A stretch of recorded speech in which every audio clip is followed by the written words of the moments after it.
Are the Baltimore Ravens about to make a draft day trade for Cardinals wide receiver DeAndre Hopkins? We talk about why it could be a possibility and how the Ravens would fit Hopkins' contract under their salary cap situation. Also talking a bit about more Ravens draft prospects, potential targets for them, both at number 22 in the first round and in the mid to later rounds. And also diving into why number 22 could be a very valuable trade down spot for Baltimore based off of where it falls in the NFL draft order. All that and more coming up next here on this episode of Locked On Ravens. You are Locked On Ravens, your daily Baltimore Ravens podcast, part of the Locked On Podcast Network, your team every day.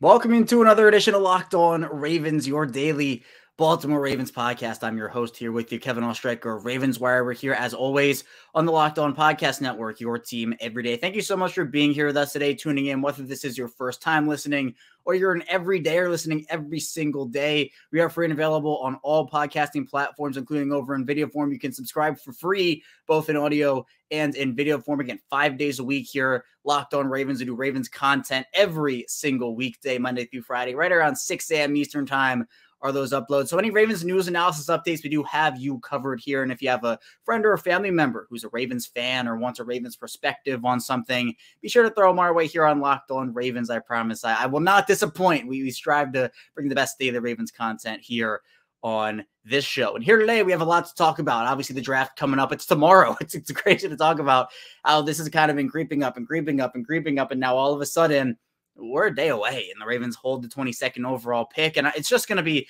I feel like it's going to be chaos. Like I know we talk about the draft for months and months and we go through all these mock drafts, talk about prospects, who fits where. And, you know, since we're a Ravens podcast, we talk about this year, it's been what wide receivers, what cornerbacks. Obviously the Lamar situation has been a big impact in that.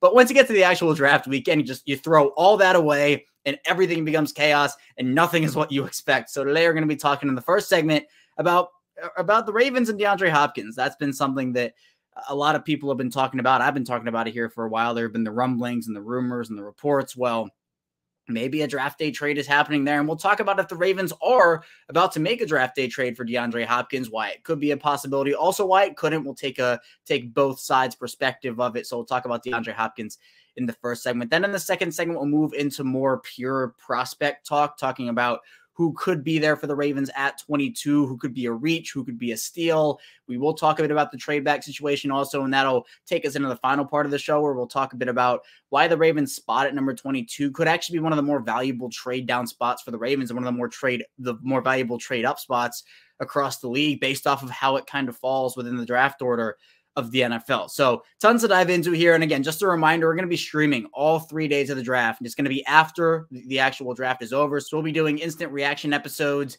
after the first round. That'll be on Thursday night, pretty late that night, obviously. And then we'll also have a show Friday morning. Then Friday evening after rounds 2 and 3, we'll recap day 2 for the Ravens. And then obviously Sunday afternoon/evening, whenever rounds 4, 5, 6, and 7, whenever day 3 ends, we'll do a live stream then. So 3 straight days of live streaming for me. Be sure to tune into those. I'm able to engage in the chat more. So exciting stuff there. But let's get into the content here today. DeAndre Hopkins, are the Ravens going to make a trade for him? It seems like it's a possibility. Now, the reports, and again, who do you trust as a source? Who do you think's trustworthy? I mean, some people really trust former players. Other people don't trust former players. Now, Adam Pac-Man Jones, former Cincinnati corner, former Tennessee corner, he's been on the Pat McAfee show, kind of giving an inside scoop on the DeAndre Hopkins situation, saying, Baltimore's been in on it, Buffalo, I know Kansas City's been a name that's mentioned. Well, on the Pat McAfee show yesterday, he said that it's a strong possibility that maybe Thursday, this week, DeAndre Hopkins gets traded. And obviously that kind of leads you to think, well, draft day is going to be a draft day trade. Now, looking at Hopkins and his contract, I know we've been down this road before if you're an everydayer here, but just to give some perspective, the base salary is what's important when you're looking at it here. Hopkins in 2023 is making $19.45 base salary. So he has a $30 million cap hit, but if he's traded, the Ravens would only have to, the cap hit would be $19.45 for the acquiring team for DeAndre Hopkins. Now, The Cardinals, if they trade him, get into a bit of muddied waters when it comes to actually how much dead money they have to take on. So for a lot of people, it doesn't necessarily make sense for them to trade him. Now, obviously, cutting him, they'd save a little bit of money. I mean, it'd only be about $8 million. If they cut him after 2024, they would actually save 15. So it honestly makes more sense for them to move on from him next year. But if they want to get value now, the Cardinals are in a really weird spot with Kyler Murray, his ACL injury. Their defense is terrible. They need to add defensive help with that third overall pick if they're not going to trade out of it. So Hopkins is a player who, look, is still, I think, one of the best receivers in this league, but he'll be turning 31 in about a month. And that doesn't really fit the Cardinals' timeline. I think Marquise Brown fits their timeline a lot better. So it would make sense if the Cardinals move on from him just because of the actual like timeline perspective. And for a team like the Ravens, who obviously there's a lot of uncertainty with Lamar Jackson, what that contract situation is going to look like, even tomorrow, what's it going to look like tomorrow? What's it going to look like in 3 months, in 6 months, in a year? We don't know. So acquiring a player like Hopkins would be, I think, it would be another almost all-in move. I'm not saying it's a pure, like, oh, if it doesn't work out this year, then it's over and they have to tear everything down, because obviously that's not the case. But my prediction, and I've been on this Spencer Schultz, who I talked to yesterday. We did a really good show yesterday on best and worst case scenarios for the Ravens in the draft, so be sure to check that out. But we've been of the mindset that Lamar will probably play on some sort of a one-year deal / the franchise tag this year and then try to cash out next year. And my personal belief is that I think Lamar is going to stay with I'm confident that he will. I'm not saying it's 100% certain. I'm not saying I'm 100% confident, but I would say if I had to bet money on a situation for Lamar, I'd say he plays on a one-year deal this year and then signs a long-term extension with Baltimore next year.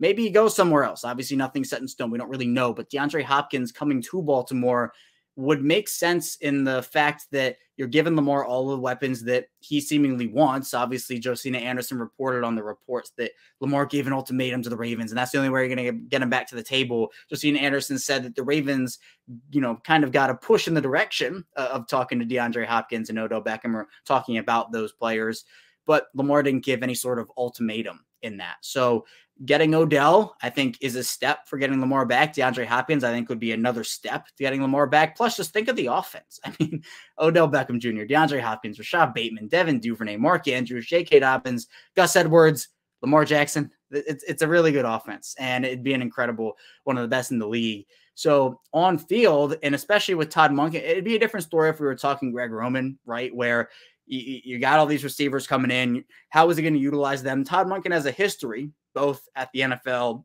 and the college level, to utilize the players that he has to the best of their abilities. A run-heavy system, a run-heavy personnel group, he can utilize that, and he can run the ball. But he is known for wanting to throw the football. He loves doing it. And I think if you added DeAndre Hopkins, I mean, again, we've talked about this so much over the course of the past couple of weeks, even a couple of months going back. Hopkins would be a phenomenal addition. Do I think it happens? I'd probably call it 30-70, yes, no. I think the contract is really hard to fit in the cap situation right now. I mean, Calais Campbell on the crew, we just seen Anderson talked about how the Ravens wanted him back, but they just could not make it work with the cap situation. I'm not saying there are no avenues to bring in DeAndre Hopkins in. They can sign Lamar to the extension. They can restructure some of their bigger contracts right now, such as Marlon Humphrey, Mark Andrews, Roquan Smith, some of those other players, Ronnie Stanley too. So there are avenues, there are paths to getting DeAndre Hopkins into Baltimore. Then you also have to think about what is the draft compensation. I would be shocked if Arizona got anything more than a third at this point. I think the contract and the age are factors in that. I think if they had an offer for a second-round pick, they would have taken that deal. I know they're probably holding out for a first at this point, and they have been for a while, but I don't think that's possible. So what could a package look like for a player?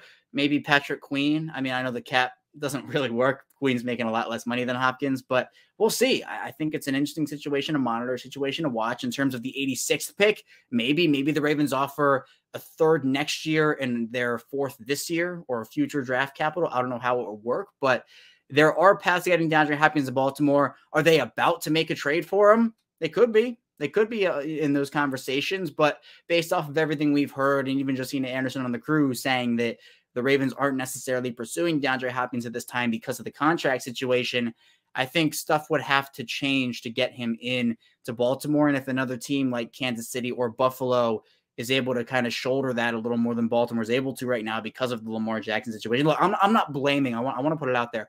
I'm not necessarily putting full blame on Lamar Jackson in this franchise tag situation for everything that's going on. But I'd be lying to you if I said it didn't have an impact. I mean, Calais Campbell said that the cap situation pretty much did not allow the Ravens to get him back in there. Again, is that 100% Lamar's fault? No, it's not 100% Lamar's fault. I think that's ridiculous to say, but I think the Lamar situation has had ripple effects throughout this offseason. I think many people do.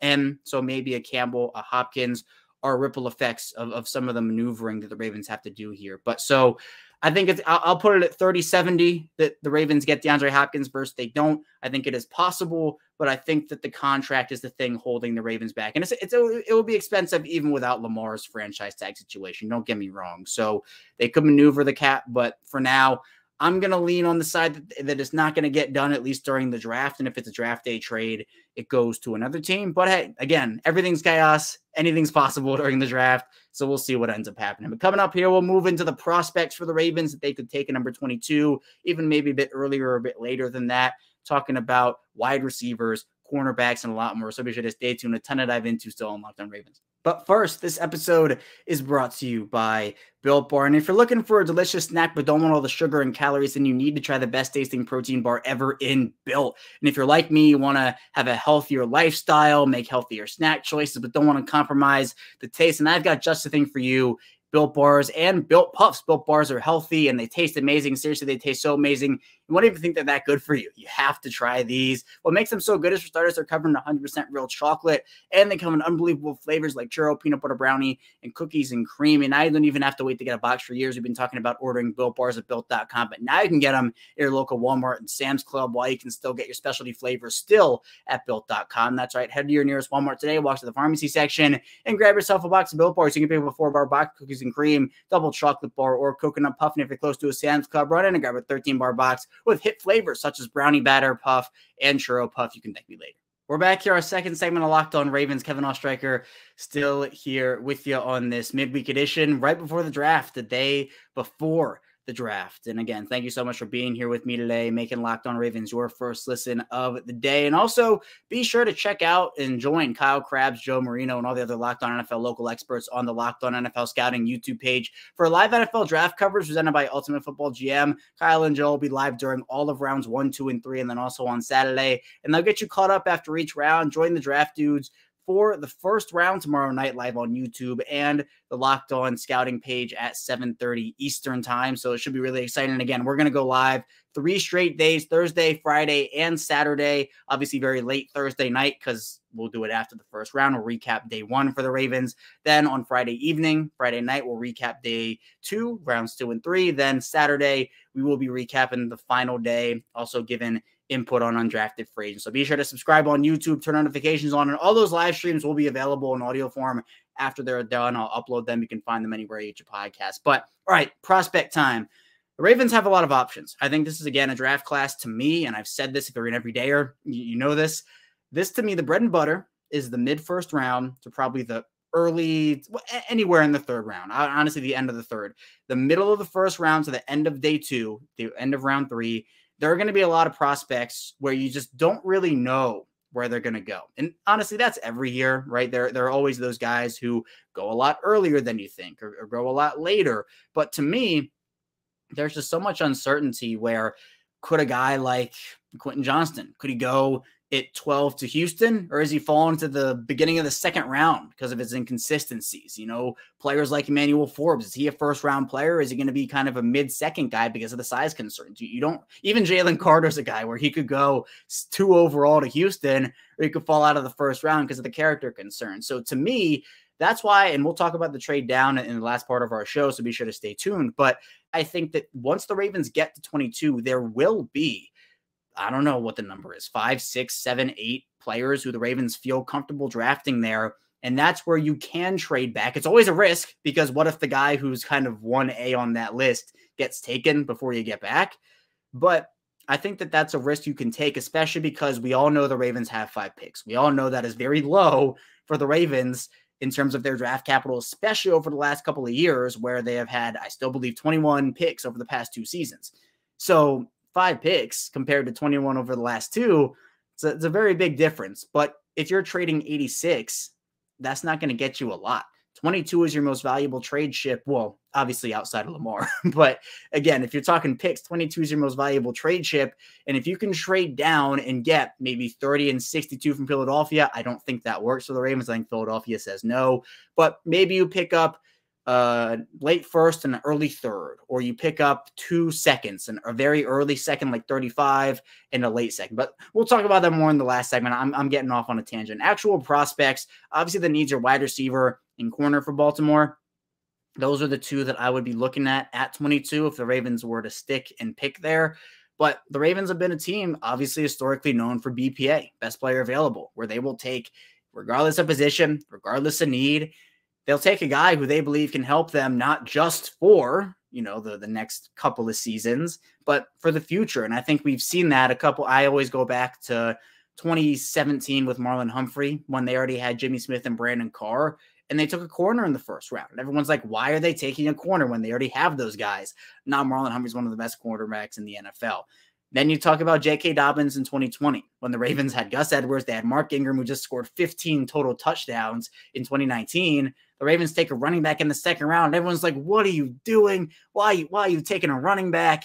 And now J.K. Dobbins is one of the best up-and-coming running backs in this league. So if it's a Bijan Robinson, if it's a Brian Branch, if it's an offensive lineman, people aren't going to be happy. I mean, I know that people aren't going to be happy with it, but I think that it is possible. But in terms of actual corners and wide receivers, which is where I would hope the Ravens go at 22, corner-wise, I think Joey Porter Jr. would be my favorite at number 22. I love his aggressiveness, physicality. He has length, but it's just, again, where is he going to fall? Is he going to go to Washington or Pittsburgh before Baltimore picks? I think if he falls to Baltimore, that's a no-brainer. But then you have other players like Deontay Banks, which would be a really feel-good story, obviously being local. What do you do about Emmanuel Forbes, right? There are these other second-round prospects. I think Forbes has kind of worked his way into first-round conversation, but there are players, Devon Witherspoon, Christian Gonzalez, they're not going to be there. If they were, this is my pick 100%. But Joey Porter Jr. is, again, my Rashad Bateman, where I didn't expect Bateman to be there for the Ravens at 27, I think it was, but he got there, and it was real. It was somewhat realistic he could fall, but it wasn't likely. For Joey Porter Jr., I think it is somewhat realistic he could fall, but it's not likely. So that's kind of the same situation there. Corner would be my first choice. I would not be mad at Deontay Banks whatsoever. I really like him. I think he and Marlon Humphrey profile somewhat similarly, and they would be a really nice duo together. Wide receiver-wise, you have kind of the big 4. Jackson Smith-Njigba from Ohio State, Quentin Johnston from TCU, Jordan Addison from USC, and Zay Flowers from Boston College. Now, there's been a lot of smoke around Zay Flowers about where could he go. A lot of people now believe he's the wide receiver that could go first off the board. Is it to New England, for example, who does, I think, have a need there at wide receiver? Could be. I know that Quentin Johnston's name has been linked to a couple of teams. Jackson Smith-Njigba is someone who a lot of people have as their top wide receiver. And I know Green Bay, after the trade for Aaron Rodgers, or they traded away Aaron Rodgers, but after the Aaron Rodgers trade, could be a landing spot for him. Him and Christian Watson will make a really good duo there. And Jordan Addison is someone who I do think is going to be there at 22. I think he is a very realistic option for Baltimore. Spencer Schultz made Jordan Addison his official prediction, and you can hear why. I think he had a lot of interesting perspective on Jordan Addison. So again, highly recommend going back and listening to yesterday's show. But I agree. I think Jordan Addison could be a really good pick. He was my pick in our network-wide mock draft. I believe in Jordan Addison. I know his stock kind of slipped a little bit after the combine and in his pro day, but he's a very solid option. But whatever you pick at 86 for the Ravens, I think should be what isn't picked at 22, unless, you can go more BPA. The later you get, the more BPA you can go, in my opinion. But if it's a corner at number 22, if they stick and pick, I think 86, I'd like it to be a wide receiver. If it's a wide receiver at 22, if you're at 86, I'd like that to be a corner. And then you can kind of fill out the rest of the edge needs, the running back if you need that. Defensive line is one that I've outlined, offensive line too. You can kind of do that throughout the rest of the draft, but 22 and 86 are really important. And I think, again, there are going to be a lot of players the Ravens will see the other teams pick in the second round that they're not going to be able to get because they don't have a second round pick this year, and it's going to hurt them, just like in 2019, Eric McCoy, all these other players that went, even like JOK and some of the later drafts you look at when the Ravens didn't have a second round pick. So we'll see what ends up happening, but the Ravens have a ton of options here, and they also have the option to trade back. So in the final part of the show here, we're going to be diving into why the Ravens spot at 22 could actually be more valuable than people think. So be sure to stay tuned. So lots to dive into on Locked On Ravens. We're back here with Locked On Ravens Wednesday edition episode. Kevin Oestreicher still here with you, and we're going to be talking now about the Ravens and the trade back. I've obviously mentioned the trade back as an option for Baltimore for the past couple of months, and it makes a lot of sense. Again, Baltimore has 5 picks. They would like to have more. Eric DeCosta made that clear. And I think their spot is actually a lot more valuable than some people think it is. And you kind of look at 22 and kind of the way the draft order is. Minnesota is right after them at 23. There's been a lot of smoke. There's been a lot of conversation about Minnesota maybe taking a quarterback and them being interested in taking a Will Levis or an Anthony Richardson, or moving up really, really early in the first round, maybe a Hendon Hooker who could sneak his way into the first round. The quarterback class this year, and obviously I think Ravens fans and the Ravens have had to keep tabs on it because of the Lamar situation. CJ Stroud and Bryce Young seem to be the top 2 in that class. In fact, they are. It seems like Bryce Young's going to go number 1, and then Stroud is going to be the next guy off the board. But then you have Anthony Richardson and Will Levis, who I think are first-round prospects. I'm not very high on Will Levis personally, but I think he's still going to be taken in the first round. Richardson, I could see maybe it's the Colts at 4, though there have been rumblings that Levis is actually one of the Colts favorites and that he could go at 4. I don't know, but regardless, I think that Richardson and Levis will go in the first round in some way, shape, or form. Then Hendon Hooker from Tennessee is kind of the wild card. He had the ACL injury coming back from that. I think he would have been a first-round prospect if not for that, but people kind of have him in the early, mid-ish second round. But he could sneak his way in if those 4 quarterbacks go and another team really wants to get a guy and secure a guy like Hendon Hooker. I think has a ton of upside personally. But then you go back to 22. With Minnesota there at 23, if they don't trade up, and if they're thinking, well, Levis is going to fall, Hendon Hooker is going to fall, maybe Richardson falls, maybe a team wants to trade up right ahead of them. We've seen the Ravens jumped multiple times for their guys. I mean, Alabama guys, Bill Belichick traded ahead of Baltimore last year. The Eagles traded ahead of Baltimore last year as well to take Jordan Davis, who could have been the pick at 14. So now you're kind of looking at it. And for Minnesota, if they're going to take a quarterback at 23, or if a team is worried that, let's say Hendon Hooker's the only guy left, Richardson's gone, Levis is gone, Young and Stroud obviously went very early. If Hooker's the only guy left who you could say, well, he could be taken in the first round, and the Vikings want to swing on that upside, maybe a team trades back into the first round or trades up to 22. And in that situation, maybe there's more of a desperation to get there where the Ravens say, well, we really like this guy, we're going to take him.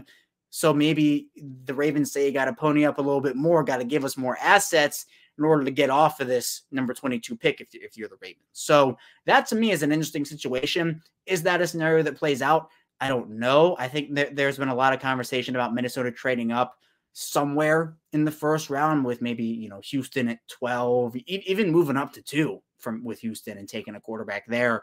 But there's been a lot of smoke, a lot of conversation about where the Vikings could take a quarterback. And for the Ravens saying they're at 22, that benefits them a lot, especially if a team or two who really likes Hendon Hooker get spooked that the Vikings could take him at 23.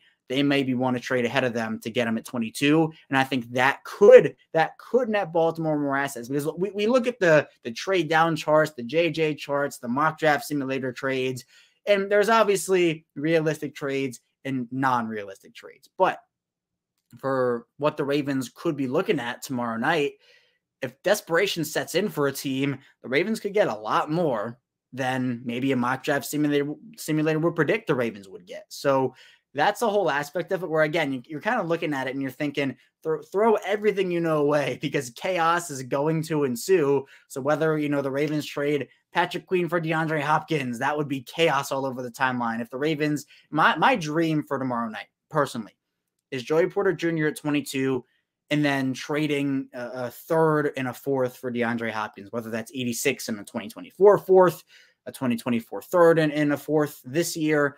Joey Porter Jr. and DeAndre Hopkins would be my absolute dream for them. And then if you do that, you can have the ability to take an offensive lineman in the third round, an edge in the third round. There are some quality edge prospects there. The Ravens needs, again, wide receiver, corner are the two big ones.